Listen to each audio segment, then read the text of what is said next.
there's no policy issue more personal than the opioid crisis. I think to the exhibit I went to in my own district of parents telling the stories of their children who had their developing brains hijacked by the most addictive chemical in history, and hearing about these bright, promising kids who descended into a spiral of lying and stealing and addiction and broken relationships. And at the end, so many of the parents said that their focus was on just letting their kids know that they were loved before they died.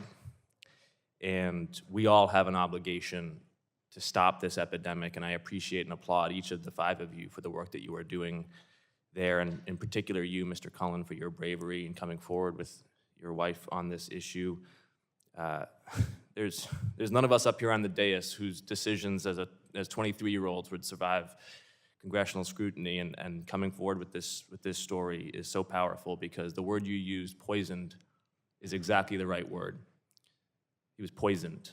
And it is not just the cartels, as the gentleman from Texas pointed out rightfully, it is also the Chinese Communist Party who are engaged in the state-sponsored poisoning of the American public. 98% of fentanyl precursors are coming from the Chinese mainland. These chemical manufacturers are being facilitated and subsidized by the Chinese Communist Party, oftentimes to the profit of individual CCP members.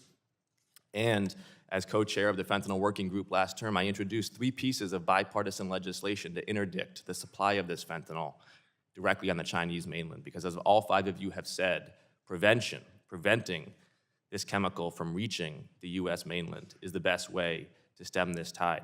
And I would implore my Republican colleagues, instead of taking a buzzsaw to SAMHSA and to Medicaid and to the program and to biomedical research, the programs that we know help treat people with substance use disorder, work with us on the 3 pieces of bipartisan legislation already introduced to create a joint task force counter opioid, to sanction the Chinese manufacturers of fentanyl, to place fines on Chinese shippers whose manifests do not recognize that they have fentanyl on these ships. These are things that we can work on right now if the GOP would come under the thumb from Elon Musk.